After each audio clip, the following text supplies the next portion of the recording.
Yes. Good morning, everyone. I hope you can hear me. It's my distinct pleasure to introduce our Grand Rounds presenter today, my very well-admired colleague, Tom Kovesi. For those of you who don't know Tom, which is probably exactly one person joining online today at most, he's a pediatric respirologist. Sorry, I have my phone on, it's distracting. um, Professor of Pediatrics at the University of Ottawa. He completed his residency training at CHEO at the Isaac Walton Killam Children's Hospital in Halifax. His fellowship at Sick Kids in Toronto. Dr. Kovesi has been on staff at CHEO since 1992.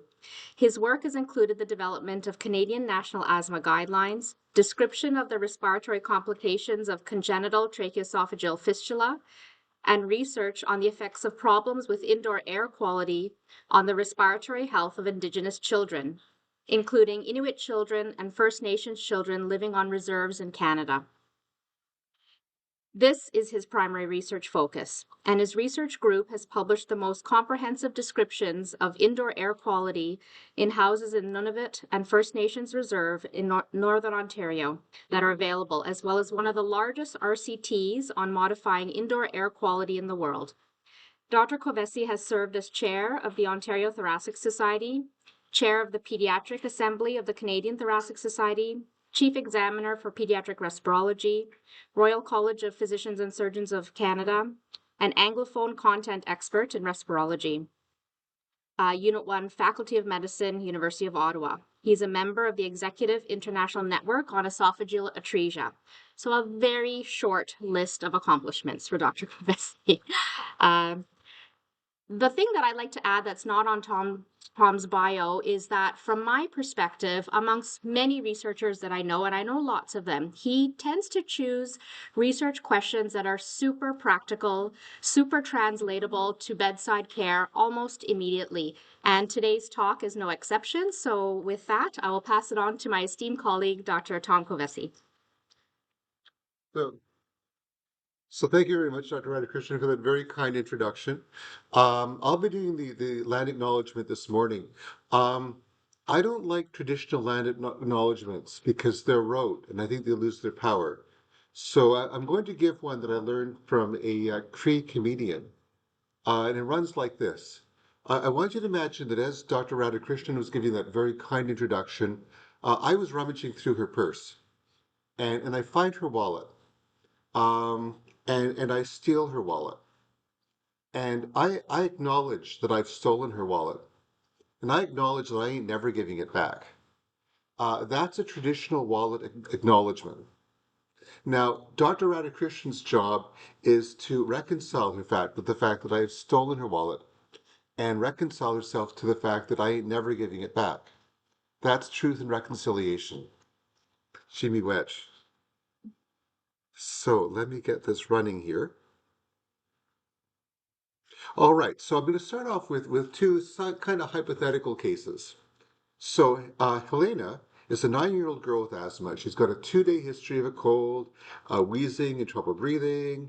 She's treated like most people in our region with PRN, Ventolin, or salbutamol, and fluticasone. She presents to the emergency department, and her parents tell you that they measured her O2 sats at home with their fingertip oximeter. They bought it on Amazon for $25, and her sats were 85%, and they were really worried. In Emerge, her PRAM score is 5, her sats are 94. She gets the usual treatments. Her PRAM goes down to 2.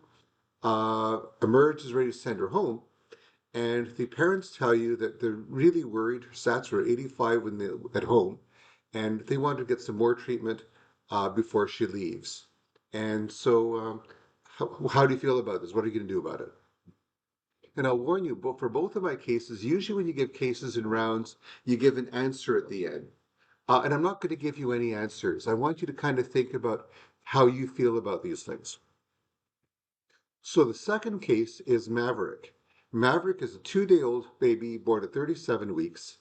Billy meets the threshold for phototherapy and he gets admitted on a Wednesday. As per routine, he's put on a continuous SAT monitor, continuous electronic monitoring. That evening, the nurses note he has DSATs. The team orders an overnight oximetry on Thursday in room air, and its reported as showing an immature pattern of breathing consistent with periodic breathing, about 12 desaturations less than 90 per hour, SATs below 90 for 7% of the night. By Friday morning, his Billy is in the normal range. Oops. And on Friday, respirology is consulted, and they recommend a repeat overnight oximetry and put 125 liters of oxygen. It's fine, it's much better. The medical gas companies in Ottawa are closed on the weekends, so oxygen gets ordered for Monday. And basically, he goes home on Monday, sees respirology a month later, repeated oximetry in room air, it's fine. He comes off his oxygen and he's fine thereafter. So Maverick has now been in hospital for about 5 days for a 2-day problem. And the question really becomes, could this have been prevented?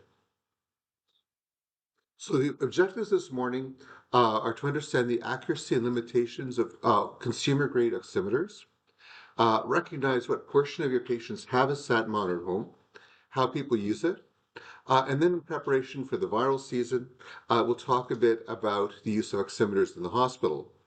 In terms of declarations of conflicts of interest, I don't have any personally, but these are all consumer devices. They all have commercial names, and I will be using commercial names throughout this presentation. And my bias is that I think oximeters are overused in hospitals, and we'll talk more about that shortly. So let's start by talking about some basic principles. So all of you are familiar with the oxyhemoglobin dissociation curve. And the things to keep in mind is this curve always reminded me of my favorite ski hill at Edelweiss, which is Zoomer. And Zoomer starts off kind of boring and flat at the top. And that's similar to oxyhemoglobin dissociation curve. Basically, once your PO2 is more than about 70, which corresponds to an O2 saturation of about 90%, whether your PO2 is 70 or 370, your hemoglobin is almost fully saturated with oxygen. The PO2 really doesn't matter very much. Once you hit that magic number of 90, after that time, the ski slope gets really exciting. It gets very steep. And so with a small change in your PO2, your O2 saturation, and therefore your blood oxygen carrying capacity drops very quickly. Uh, Pulse oximeters like this one all have an error range of about plus or minus 2%. So if you are aiming for an O2 sat of 92, there's a 95% chance your actual saturation is at least 90. And that's where that magic 92% comes that you see in all the orders at CHEO. Now, in terms of oximeters, the big problem with this is we see saturations as a binary proposition. So in other words, if your SAT is 93, it's great. If your SAT is 89, you get put on oxygen. And that's different from almost any other test in medicine. If your normal hemoglobin is 120 and your hemoglobin is 117, nobody cares. No one is going to give you a transfusion for hemoglobin 117. Whereas with oxygen, there's this cutoff where either it really matters or it doesn't matter at all. So one of the obvious questions is, I think I missed a slide here, is how do saturation monitors actually work? And the way they work, all of you are familiar with the little probe. It's got a red light on one side, it's got a sensor on the other side. You stick it on your thumb, and what comes out are two wavelengths of light, a wavelength of red light and an infrared near red light wavelength of light. And all of you remember from kindergarten, if you shine a red light through a red liquid, red light comes out. And if you shine red light through a bluish liquid, which is kind of what the oxygen hemoglobin looks like, purple light comes out. And so at a very basic level, think about the more the red light changes color, the more your saturation has dropped. One of the tricky things about pulse oximeters is my thumb has lots of things in it other than blood. it's got bone marrow, it's got my fingernail, and you don't want this machine to measure all that stuff. So the machine's smart enough to know that every time my heart beats, it sends a gush of arterial blood into my thumb. It looks at the change in the density of my thumb, and that's when it does its measurement. So the little bar graph that you're all familiar with is really measuring the changes in density of your thumb. And that's why when you have an accurate oxygen saturation, you also have an accurate heart rate, because that's what the machine is reading off. So one of the obvious questions is, does this cool little yellow machine actually do all that stuff? And the answer is no. The way oximeters work is when you want to invent a new oximeter, you go to somewhere where you can find student volunteers. Usually this is done in Japan. And you take about 10 people, you insert an art line, you put them in a hypoxic chamber, keep dropping the FiO2 in the chamber, and you measure what happens to the numbers that this machine reads, and you come out with a data table. So you look at the ratio of the density that comes out at the two different red wavelengths, and you record that. And then in a machine like this, instead of measuring all these cool things, it has a little data table built into its memory chip. And it says, okay, if my ratio is this, according to the table that we came up with in our lab, your O2 saturation is that. So it's really just measuring a table rather than anything else. One of the tricky things is that most of these things are done in Japan. So they're people with relatively light skin. And these things are done in very carefully controlled conditions, where people are not moving, they've got an art line, very different from a wiggly 2-year-old up on the floor. And the protocol that the FDA uses to approve devices is exactly the same as what I just described, at least assuming the people at the FDA haven't been fired yet. So these things are very cool. You can use them in the hospital all the time. What's out there online? And what's out there online looks pretty much like this. So if you go on eBay, I found more than 14,000 different pulse oximeters available. Most of them cost, well, they were about $20 before the tariffs, and now closer to $30. Similarly, if I go on Google Shopping or Walmart or Amazon, there are thousands and thousands of pulse oximeters out there. And the obvious first question is, how good are they? So let's start by talking about how we study that. So one thing to keep in mind is the type of similar methodology I've been talking about is called transmittance pulse oximetry. So a red light goes through my thumb, it comes out the other end, and a sensor measures stuff. A lot of new oximeters use what's called a reflectance pulse oximeter. So basically, red light gets shined into my thumb. The light changes its color based on the color of the blood in my thumb. It bounces back out to the same side, and a sensor measures it. And we'll come back to that. So smartphones, watches, rings, all use that technology. So there's a few definitions we have to think about. Bias is how much above or below the true value the reading is. Correlation, all of you are familiar with. And there's this complicated term called the average root mean square, or ARMS. And basically, it looks at the difference between each measurement that you do and the real value. And it kind of ends up being something similar to standard deviation. And the FDA requires an ARMS of less than 3% with an O2 saturation range between 70 and 100%. So when somebody's O2 sat is 50%, that's based on a guess. That's not measured by the companies, and it's not required by the FDA. You only need 10 people to certify a pulse oximeter, and they specify that only 2 of them have to have dark skin. Another method of looking at this is called a Bland-Altman plot. And these are really, really useful because it shows how different each value is from the real value at a range of O2 saturations. We'll come back to that shortly.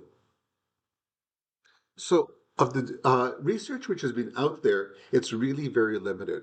If you think about those thousands and thousands of oximeters available online, only a tiny fraction have actually been studied by anybody. And where studies have been done, it's pretty hard to find people who are desaturated, believe it or not. At least it's like any research. As soon as you want to look for something, they disappear. So most of these studies have been done in people with SATs are 90% or higher. Um, Very few of these studies are done comparing your oximeter to an actual arterial blood gas. Most of them are done comparing a hospital oximeter with your study oximeter. Few of these studies have been done in kids. Few of these studies have been done in dark skin values. And of course, every study reports something different. So we did a study published in Respiratory Care. Jeremy Saban was a pediatric resident who's now a pediatrician in Gatineau. And John Haddad is I think, finishing his residency now in Calgary. And basically what we did was we took a group of cheap pulse oximeters and compared them with a hospital oximeter. And so the hospital oximeter we used mostly was this fellow, an Elcor N65. And the three cheaper oximeters we used was a Samsung Galaxy S9. I guess I should do it here so people can see this on the screen also. This little adult pulse oximeter, and this very cute little device, which was marketed as a pediatric oximeter, and it looks kind of like an owl. It's very cute. And the probes for this oximeter are designed for people 30 kilos and older. So we looked at these oximeters with big people, 30 kilos and older, and small people, people who were less than 30 kilograms. So these are our three devices.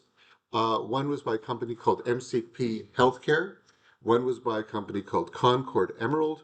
And of course, Samsung is made by Samsung. So what did we find? We looked at 74 children. About 54 were small, with an average age of about 2 years. And the rest, of course, were bigger. We tried to get people with cyanotic congenital heart disease, so we'd get more people who were actually desaturated. So the first thing that we found was our Nellcor, our hospital oximeter, got a successful reading in pretty much everybody. The cheap adult oximeter worked well in terms of getting readings in bigger people. The cheap pediatric one, close. The Samsung had a lot of trouble. It only got successful readings in about 60% of people. In terms of how long it took to get a reading, the Nellcor did it in about 30 seconds. The cheap pediatric one took much longer, about 100 seconds. The cheap adult one was quick, it was about 20 seconds. And the Samsung took ages. It took up to 3 minutes to get a successful reading. So if we look at these devices one by one, in terms of the cheap pediatric oximeter, the bias was minus almost 5%. So the values that it was reading were significantly lower than the patient's real values. Its ARMS by FDA standards was pretty terrible. It was about 8%. And you can see on the bland Alpin plot that it was fairly accurate when your SATs were more than about 90. But it was when it was less than 90, the values were really all over the place. They were much less than the real values. For the cheap adult oximeter, it looks really good. Its values are very close to what you expected. The ARMS was 2.5%, but we couldn't find big people with low SATs. So it was a real limitation of our study. We didn't really measure this in the kind of people where you'd really like to know the results. For the Samsung Galaxy, once again, for people with bigger people with relatively normal SATs, it functioned reasonably well. Though the limits of agreement still varied between about minus 13% and 7%. Um, the ARMS was sort of okay if you were a big person, more than 30 kilos, and it was not adequate if you were less than 30 kilos. So in terms of the limitations of our study, remember we only studied three cheap oximeters out of the thousands and thousands available. Compared to other studies, we had a reasonably good sample size. Uh, I had originally planned that we would use only that oximeter as a reference oximeter. Um, the learners I had recruited to the study didn't quite understand that, and they used a couple of oximeters there as a reference, so not perfect. Obviously, we used a reference oximeter. We didn't do arterial blood gases in all these people. We didn't have that many people with low SATs. We didn't quantify skin color, which some of the best studies do. And we didn't quantify motion, how much these kids were moving around. Um, and for little kids, we of course use the Band-Aid probe that all of you are used to, and that's not really a fair comparison because for a squirmy little 2-year-old, a Band-Aid probe is going to get more accurate readings than any of these fingertip devices will. So, in terms of what it all boils down to, is first of all, pulse oximeters have more trouble with little kids because their fingers are smaller. There's less blood in there, there's less signal to work with. And that's going to be true of any pulse oximeter. In addition, kids move around, and oximeters have trouble with that. If you're moving around a lot and you're measuring someone's O2 sat with any device, you have venous blood, which is moving, sloshing around. And these machines look for blood which is sloshing around. They don't care whether it's arterial blood or venous blood. So if you're sloshing around appropriately, the machine will start measuring your venous O2 sat, which is extremely cool but useless. But that's why these machines often measure falsely low rather than falsely high. The bottom line was the cheap adult oximeter worked pretty well for people with relatively normal sats who are pretty big. The cheap pediatric oximeter worked kind of so-so and didn't work at all in babies. And it had a significant failure rate. Once again, having a smartphone oximeter worked reasonably well in older people who weren't moving very much and where it took a long time to get your measurement. It worked terribly in little kids and especially in babies. And one of the things that's hard is when you look at machines which have such a large error range. As a healthcare professional or as a parent, what do you care about? Do you care about the actual number, whether it's 93 or 95.6, or do you care about a threshold? Do you want to know if it's above 90 or below 90? And when the error range is so big, it can be hard to tell. So there are a number of other device studies out there. There's been a couple looking at fingertip oximeters like the ones that we used. And again, they all had worse performance, more bias when saturations are really low, which is when you really care about the pulse oximeter. And again, their ability to confirm whether your sat was normal or not was relatively low because of these wide error ranges. There's also a bunch of studies looking at smartphones, both older generation iPhones and the Samsungs. The iPhones did not work very well, and in all likelihood, the iPhone that one of you has can't measure O2 sats. Apple is in a patent dispute with Masimo, which makes a lot of oximeters. So the current, I don't know about the new iPhone 17s, but the other recent ones can't measure O2 sats. For Samsung, it's interesting. Some of the Samsungs have a dedicated chip and light, which was built specifically for measuring O2 sats, and which was designed with the same kind of studies that are used for FDA-approved devices. And those work well in adults, but that's really the only population where it was looked at. In terms of smart watches, the older generations worked really quite terribly. Some of the newer smart watches vary a lot in terms of their accuracy. And then finally, the newest thing is called a wearable ring, which is a thing called an EV ring, and it's a very cool device because if you think about it, if it's a ring oximeter, the sensor and the light are always going to be exactly opposite each other. And this device actually meets FDA criteria with an ARMS of only 2.1%. So now that we've got some sense of the limitations of pulse oximeters, what do our patients actually do with this? And so we did a second study again with, um, sorry, I've got the wrong title up there. It was done with a med student at the time. And we did a cross-sectional study of 200 patients in 3 different clinics, the respirology clinic, the cardiology clinic, and the GI clinic. And we basically asked people, do they have a pulse oximeter? And if so, what did they do with it? And we really divided patients into 3 groups. People who had bought a pulse oximeter, people who had one prescribed because they're on a home oxygen program or with home BiPAP programs. So they had a government issued pulse oximeter, and people who didn't have a pulse oximeter. And overall, about half of our patients came from the respirology clinic, about a third came from the cardiology clinic, and 16% from the GI clinic.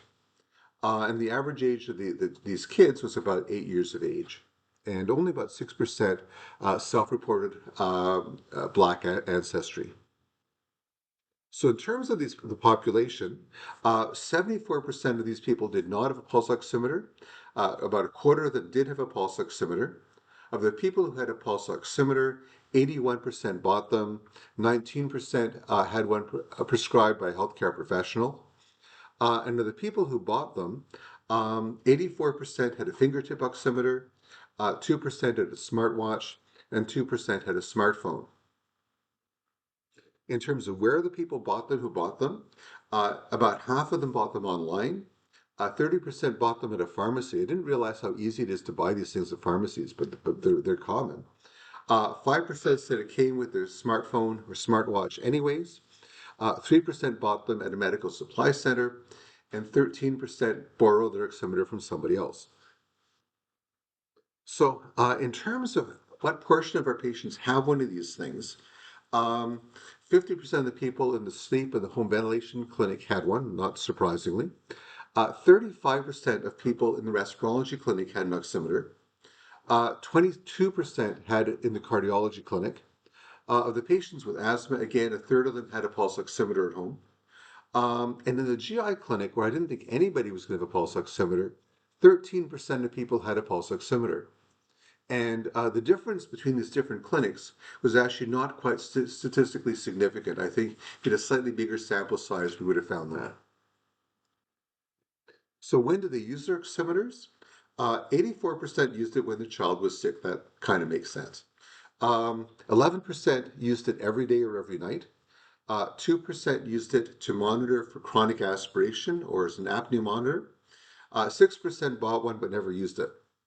About a third of patients who had one had its use discussed with a healthcare professional, and about a third of them had brought their oximeter to an appointment and actually compared their oximeter with the readings with a hospital grade device.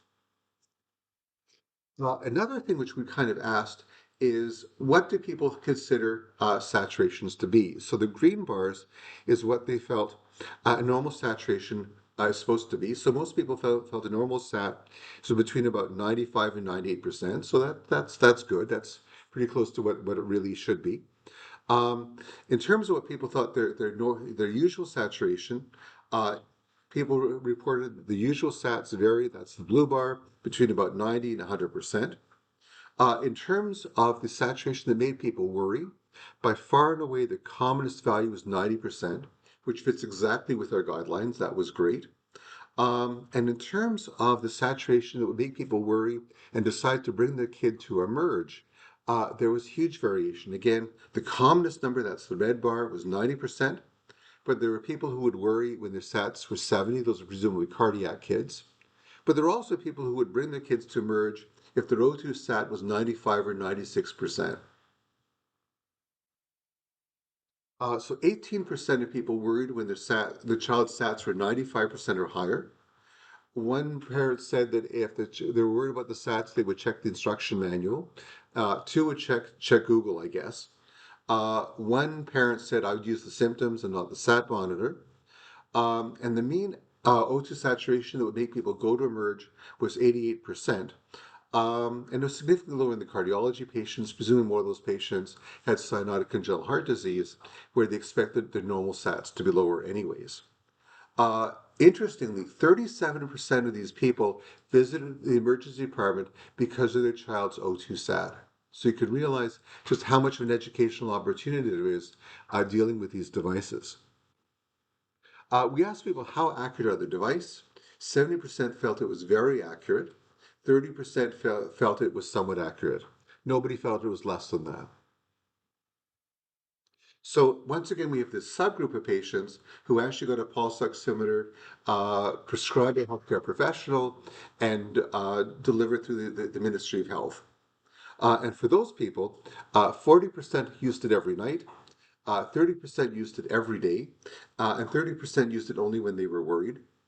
Once again, they consider normal SAT to be 96, the range between about 93 and 100. They felt the average for their child was about 94. they'd be worried if it was 88, and they would go to emerge if it was 85% or less. And all of these people had been taught by a healthcare professional how to use the device sitting in their house. So if you put all this together, overall at CHEO, based on the data that we have, about a fifth of children who come here have an oximeter at home. And that's true of nearly a third of respirology patients. Bear in mind that 20% of our population worries when their child's O2 sat is 95 or higher, and 14% didn't know what a normal O2 sat was. The average value that would prompt people to go to emerge was 90%, which fits with most pediatric guidelines. One of the questions that we didn't ask, and I wish we had, was do people worry about given values, 90% like the golden number, or do people vary when the child's O2 sat changes by 3% or 5% or some other percent? We didn't ask that. But either way, there's problems because these machines all have a significant error range compared to what it's supposed to be. But either way, there's overlap, and especially when the child's sick, their perfusion is less. These things will become less and less accurate in sicker and sicker children. Pardon? And finally, we need to bear in mind that as our emergency room gets busy, O2 saturation monitors drive emerge visits. 37% of our patients had actually gone to emerge because of an O2 sat. In terms of limitations, we had a big sample size, but I wish we had a bigger sample size. We didn't validate our questionnaire.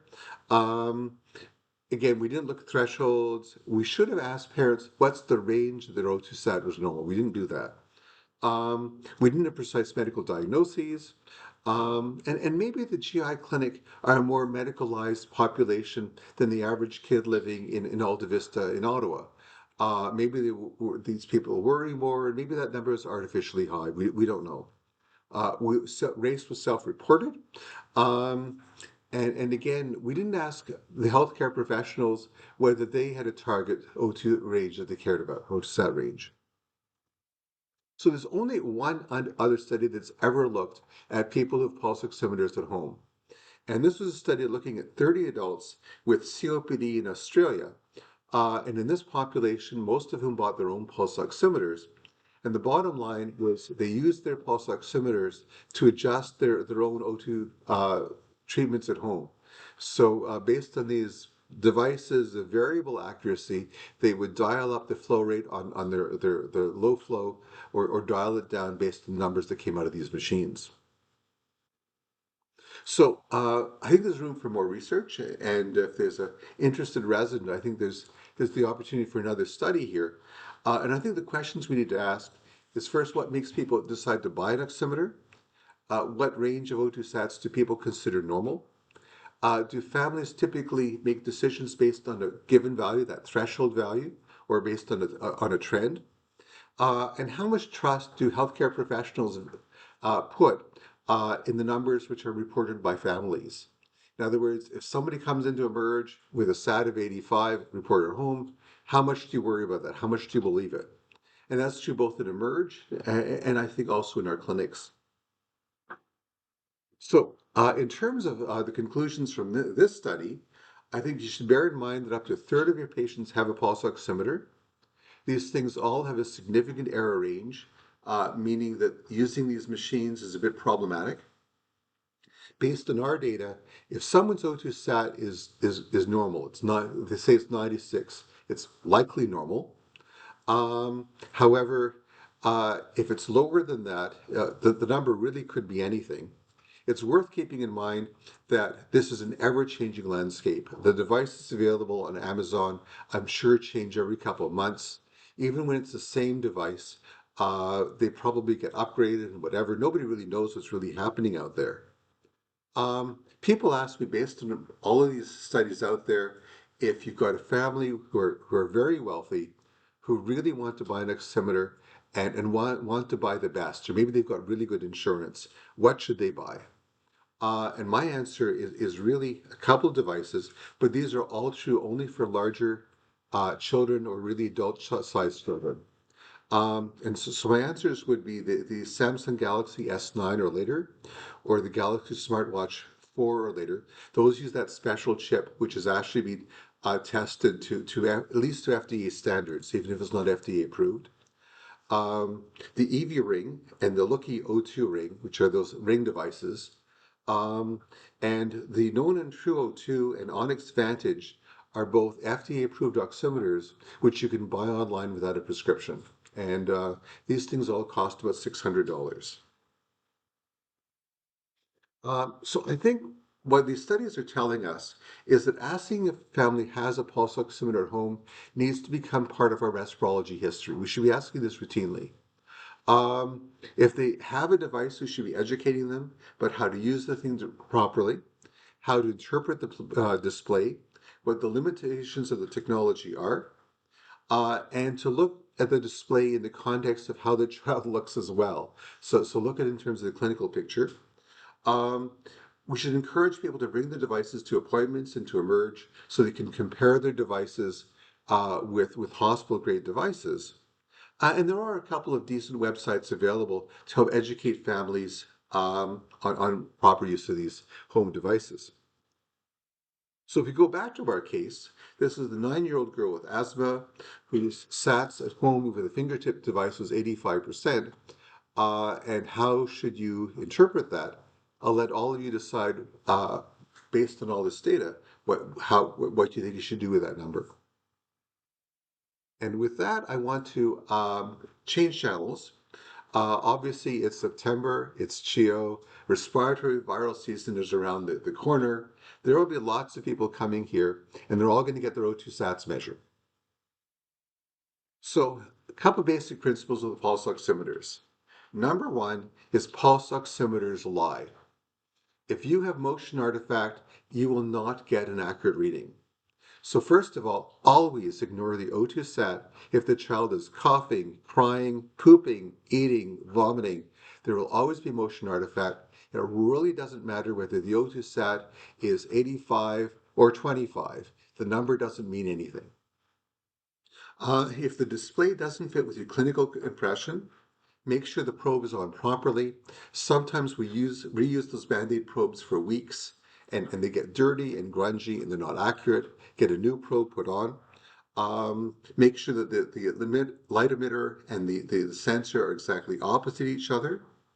Um, and I think one of the important things is the longer you apply a pulse oximeter, the more time it's going to spend lying. So pulse oximeters work beautifully in the OR when you've got a child who's anesthetized, just not moving.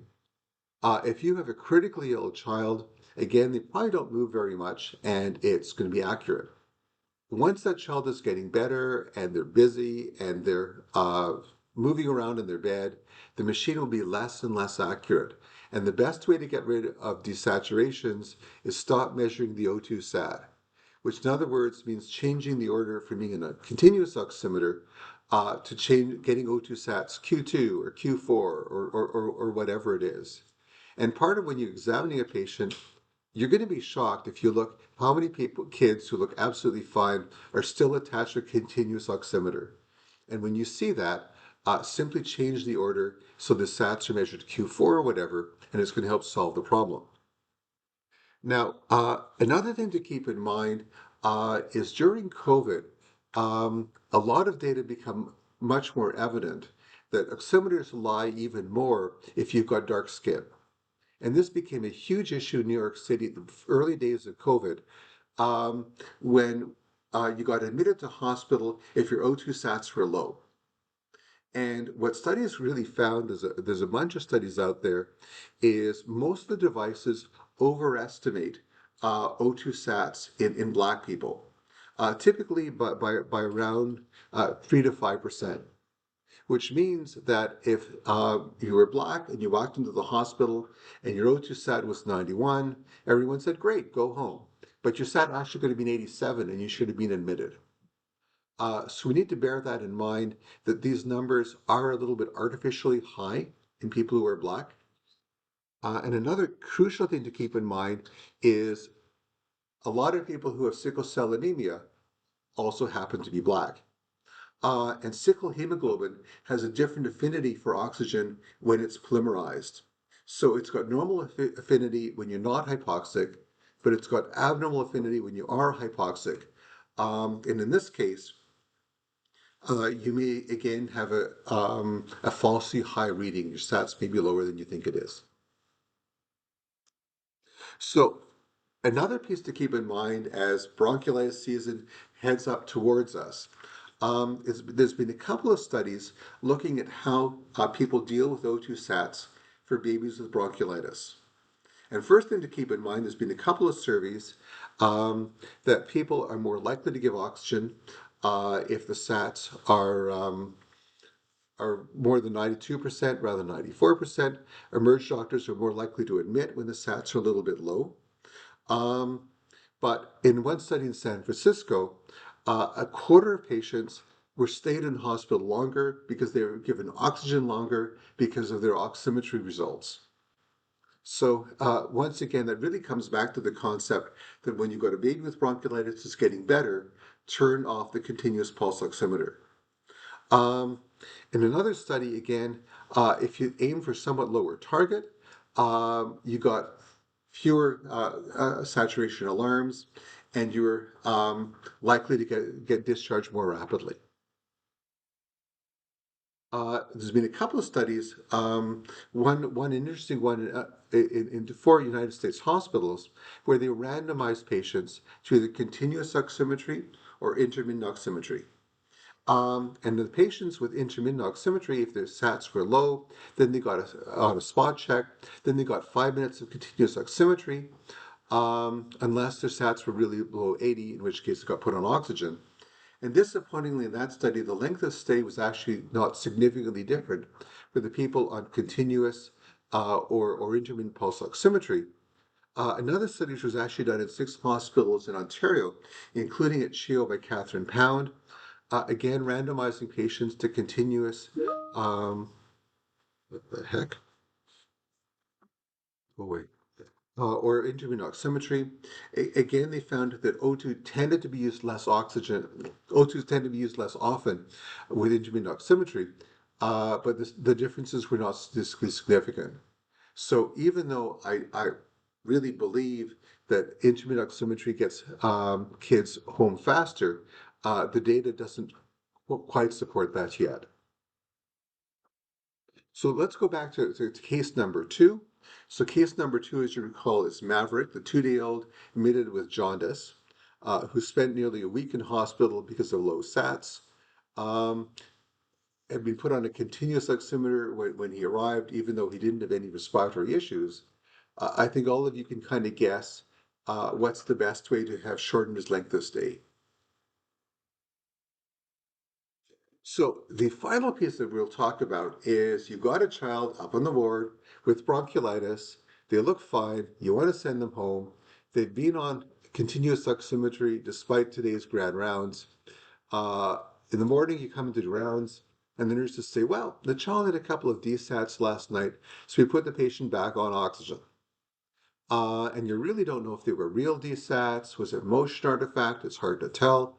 Um, that's when you start to think about an overnight oximetry. And in my eyes, there's a couple indications for overnight oximetry. The first is to, in this situation, to see whether the DSATs were real, are they significant, how often are they, how bad are they? That's one indication. A second indication is for prescribing home oxygen. And for prescribing home oxygen in Ontario, the government's guidelines are really weird. So in Ontario, the criteria for home oxygen are based on COPD patients. And there's a famous study from the 80s called the KNOT study, where they found if your O2 sat was less than 88 for more than a third of the night, you're more likely to get pulmonary hypertension. And in 2025, the government still uses the same criteria. If your sats are less than 88 for a third of the night, you get oxygen. None of us are happy with that. So basically, um, we use our own criteria. It often needs letters from us to the Ministry of Health justifying why we want to give oxygen for a baby who's having lots of DSATs. But either way, you have to quantify this. either with an overnight oximetry, or if a child's really got low O2 sats, let's say a child with chronic lung disease, a 5-minute strip chart showing 2 minutes of desaturation will also make you qualify. The third indication for an overnight oximetry is to assess the adequacy of oxygen therapy. So you're on 0.125 of oxygen. You're really not sure if that's enough for that child. Do an oximetry and see if you need more or less. And finally, it's sort of an economically deprived person's sleep study.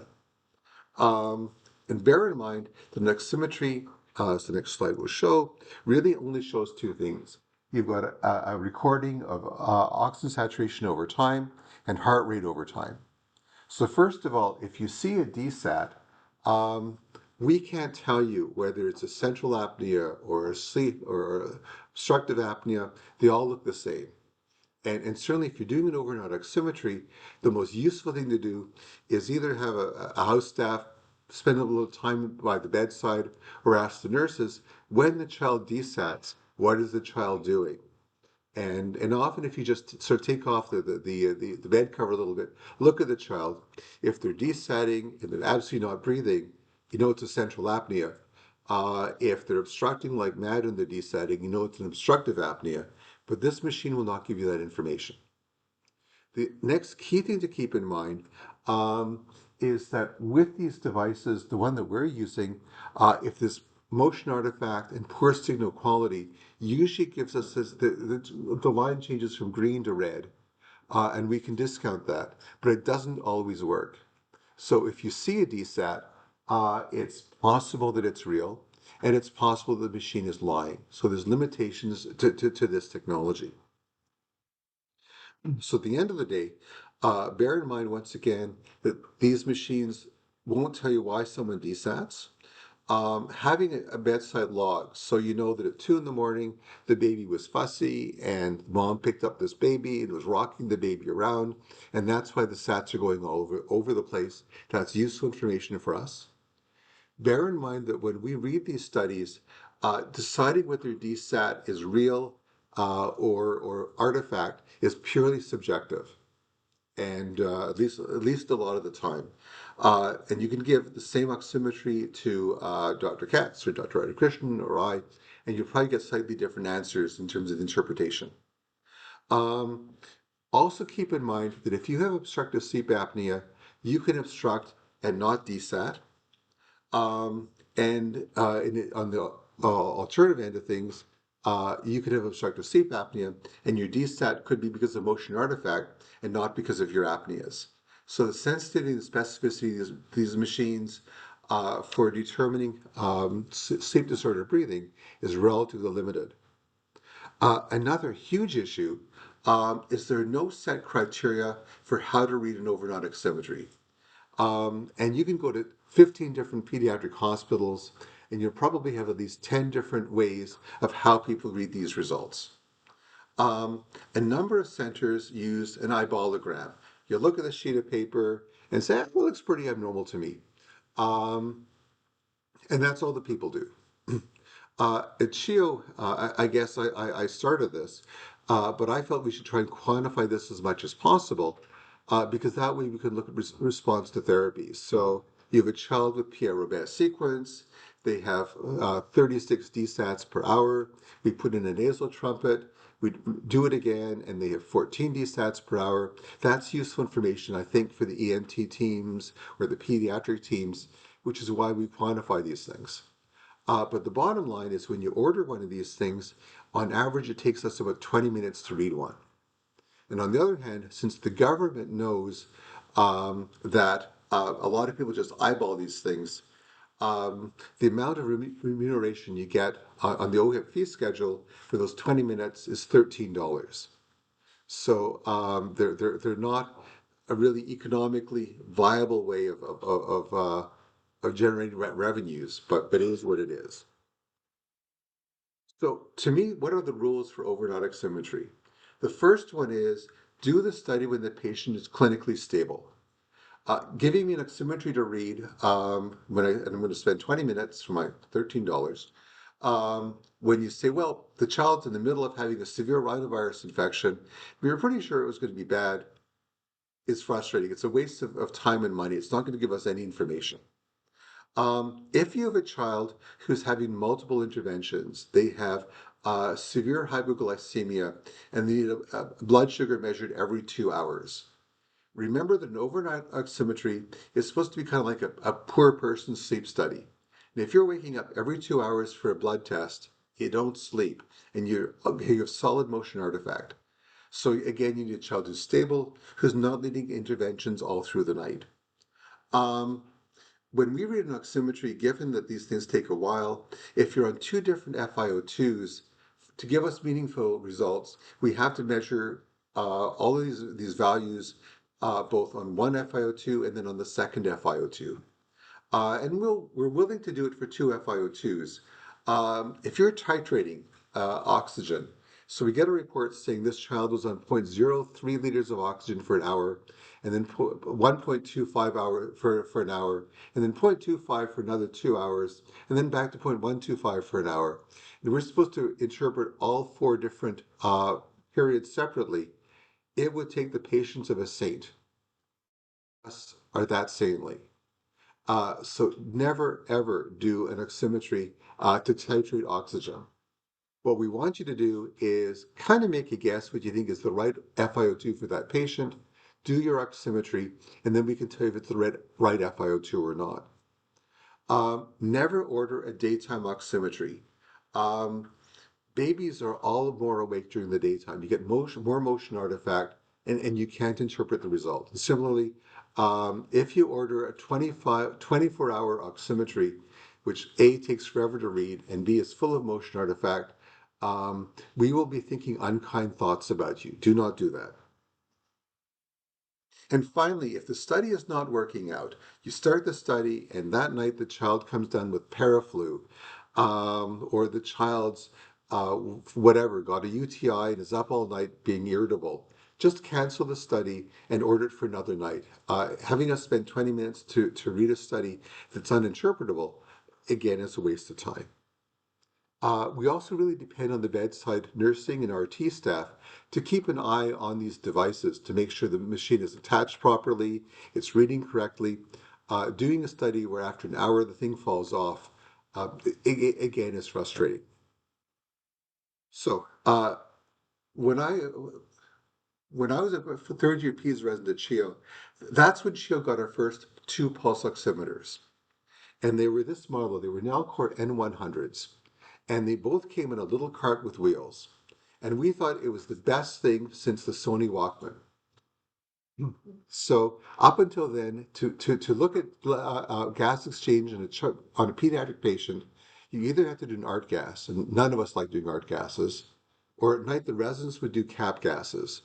And despite being a pediatric respirologist now, I was always terrible at cap gases. They always had air bubbles, they never worked. And then these two devices arrived, and you would order the RT to roll the device over to 4 East and measure an O2 stat on your patient, or sometimes we actually took the machine ourselves and we rolled it over to 4 West and we got our measurement. And we thought this was like the best thing ever. There's no pricks involved. And we lobbied the hospital to get more of these devices. Sometimes you really have to be careful what you wish for. So to conclude, remember that always ignore the O2 stat when a child is crying, eating, pooping, etc. Stop continuous oximetry for patients who don't need it. Stop continuous oximetry for patients who are recovering, stable, and active. Follow the oximeter rules for ordering these things for overnight oximetries. Make sure the patient's stable. Make sure they're able to sleep that night. And don't use more than 2 FiO2s. And also, please make sure you don't send the wrong order in. It's not unusual that we get an overnight oximetry and someone forgets that they've ordered it, so they ordered the same thing for the next night. These things do take us time to read, and reading one that's completely unnecessary is poor use of our time. So I think with that, I will conclude and open things up to questions.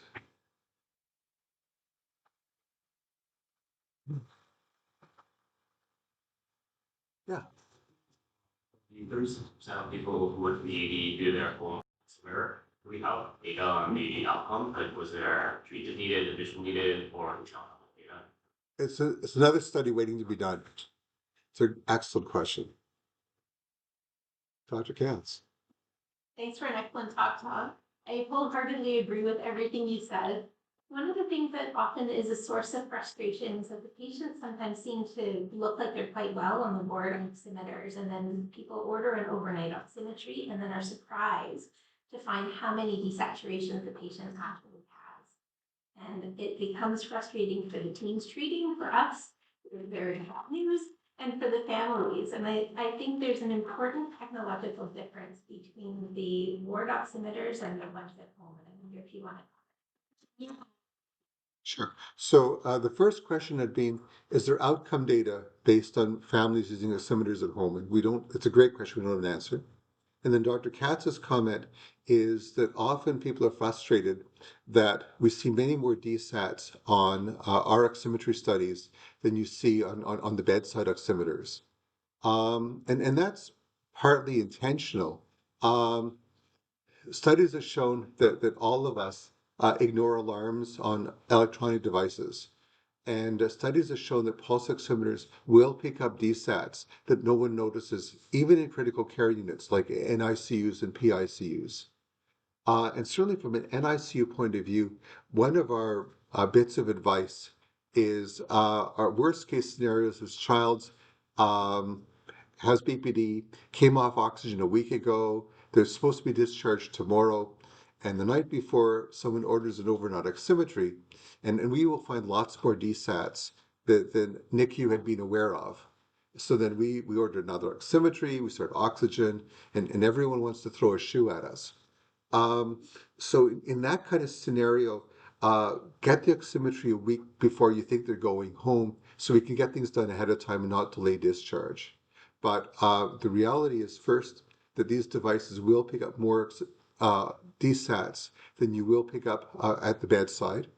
And secondly, the devices are also set slightly differently. And Dr. Ursu is an expert on this, that depending on how long a DSAT you have before the machine alarms will also determine how many alarms you have. And in fact, Dr. Ursu just published a study, Dr. Katz, uh, last month's journal reviews, where they looked at oximetries in healthy babies. And oximetries in healthy babies are like feeding studies in healthy babies. Um, Babies don't breathe very much in the first month of life, and they feed terribly. And if you do studies, they'll be very abnormal. And very rapidly, over the first couple of months, babies really get the hang of breathing. They really get the hang of swallowing, and things become much more normal. There is one question on the chat, but I wanted to ask you something. I wanted to ask you a question first. You said something about when you checked on eBay, there were like 14,000 oximeters listed. Mm-hmm. But what's eBay? Oh, that's low. Okay. Dr. Barisiak has a question about if you are asking patients and families if they have a home oximeter, will that then motivate them to get one that they think they need one? It's a good question. I think oftentimes they will ask that question, and then you give them the answer. And by and large, I discourage people from getting home pulse oximeters because the error range is just so high. Again, it becomes a tool. I mean, occasionally for a patient with asthma who are really poor perceivers, just like peak flow monitoring, which is not a terribly good device, occasionally it's better than nothing. And there you can have that discussion and be very clear about the limitations of this technology. Any other questions? I think that's it. All right. Well, thank you again, Dr. Kovesi, very much. Extra talk, very informative.